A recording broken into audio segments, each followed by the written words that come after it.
les besoins et les capacités génériques de l'homme sont mutilés, sacrifiés et non actualisés chez l'homme aliéné, sans qu'il en ait conscience la plupart du temps, du fait d'une idéologie inégalitariste et naturaliste. Celle-ci lui fait croire à l'ouvrier aliéné qu'il est à sa place. Et l'aliénation se clôt sur elle-même, voire elle se désire parfois inconsciemment. L'être humain est alors réduit à un facteur de production et devient autre, à nouveau, l'altérité, il devient autre que ce qu'il aurait pu être dans d'autres conditions. Et il faut consulter ici tous les termes normatifs que Marx utilise, qui était aussi non seulement un savant, mais un grand moraliste en politique, qu'il utilise pour décrire critiquement donc, la réalité de l'homme exploité et donc aliéné son époque. Rabougri, pauvre en besoin, abéti, bestial. Et je pourrais multiplier les termes. Et il lui oppose l'homme émancipé qu'il souhaite, et qui est magnifique, ça n'a pas pris une ride, cet avenir possible. Moi, je ne dis pas utopique, je dis possible et souhaitable, voire désirable, comme on pourrait dire ces temps-ci. C'est cet homme qu'il a en vue, c'est l'homme non aliéné, donc émancipé. Et alors, il le définit comme un homme riche en besoins, mais aussi éprouvant le besoin de cette richesse. Vous voyez, ne se contentant pas de ce qu'il a, mais étant aiguillonné par l'envie d'une autre vie plus riche. C'est ce qu'il appelle Marx l'homme total, l'homme qui actualise toutes les facettes de sa personnalité. On peut trouver alors ce diagnostic daté, c'est le 19e siècle, mais si l'on y réfléchit bien, on en trouve hélas d'étonnantes correspondances aujourd'hui. Pensons seulement à l'influence désastreuse de l'appartenance de classe des dominés sur leur accès à la culture et les différences de capital culturel qui en résultent. Les analyses de Bourdieu, qui était un homme extraordinaire, je vous le dis tout de suite, d'intelligence et en même temps d'engagement moral en politique, les analyses de Bourdieu, empiriques, l'ont largement démontré.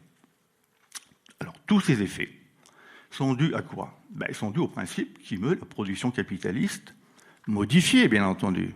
On n'est pas dans la même production capitaliste dans ses formes phénoménales, je dirais, mais qui est toujours là et qui exerce une pression insupportable sur l'activité du travail et qui suscite cette fois-ci, alors c'est pas pareil, vous allez voir, du malheur, à distinguer de l'aliénation elle-même qui est inconsciente. L'aliénation est inconsciente, mais pas le malheur, il est conscient. Recherche du profit à tout prix, c'est ça le moteur du capitalisme, quel qu'en soit le coût humain, culture de la performance et du résultat sur la barre de normes de productivité que les travailleurs intériorisent complètement, perturbation des horaires de vie, etc. Tout cela contribue à générer une souffrance au travail dont la psychosociologie actuelle, je pense en particulier aux analyses de Christophe Dejour, qui a écrit un article remarquable dans la revue actuelle Marx, à laquelle j'ai appartenu longtemps. Il y a un dossier complet sur les nouvelles aliénations. Eh bien, les travaux de Christophe Dejour, qui est psychosociologue, s'en font l'écho.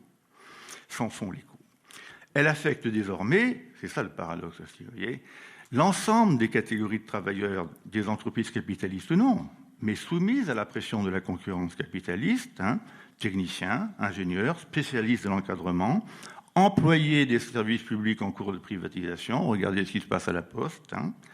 Elle entraîne même des effets pathologiques tout à fait inédits, dépression, suicide, aux différents niveaux de la hiérarchie, qu'on ne peut qu'aggraver en proposant aux hommes de travailler plus dans les mêmes conditions avec comme seul horizon de vie une hypothétique aisance matérielle supplémentaire dont ils auront d'ailleurs à peine le temps de jouir, parce qu'ils seront fatigués et indisponibles pour la jouissance de la vie quand ils cesseront de travailler.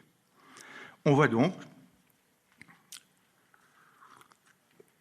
qu'on ne saurait verser dans une apologie, je dirais, inconditionnelle du travail en général, tel que je l'ai esquissé et assumé au départ, sans se laisser mystifier par l'idéologie ambiante diffusée par ceux qui profitent de son exploitation. Une des caractéristiques de la droite, c'est de mettre en avant le travail, mais le travail que eux ne font pas et que les autres font. C'est la question humaine, un titre d'un beau film de Nicolas Kloss, que vous avez peut-être vu, qui doit être donc mis au premier plan quand on parle du travail, et servir de base à son appréciation critique. Quel travail doit être érigé en valeur et pour quel épanouissement des hommes?